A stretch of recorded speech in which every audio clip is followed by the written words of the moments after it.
Depuis plusieurs décennies, le gouvernement se bat bec et ongle pour tordre le cou à la commercialisation des médicaments de la rue. Plus le combat s'accentue, les points de vente aussi se multiplient. Selon les clients, ces produits d'origine douteuse coûtent 2 voire 4 fois moins cher que les médicaments vendus dans les pharmacies. Le paracétamol, qui est le médicament le plus vulgaire, chez le docteur, il coûte 50 ou 100 francs. Par contre, quand vous allez à la pharmacie, il peut coûter en moyenne 500 à 1000 francs CFA. Le remède de la rue est moins cher par rapport à la pharmacie.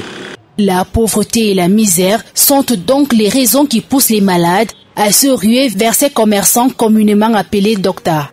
Chaque citoyen normal, en cas de situation de maladie, voudrait se rendre d'abord à l'hôpital et à la pharmacie.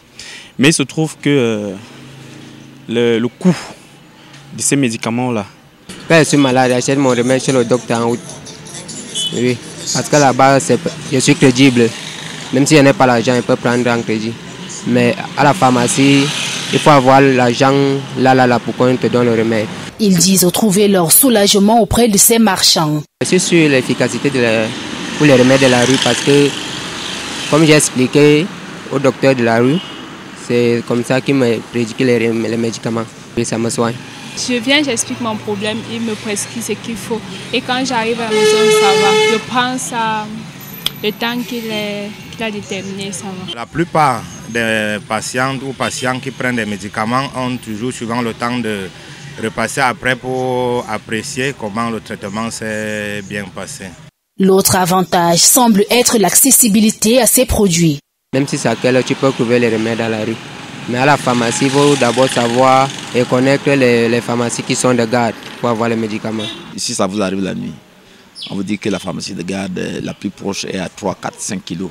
Et peut-être vous allez parcourir toute la ville avant d'être servi. C'est proche de la maison et les prix sont abordables.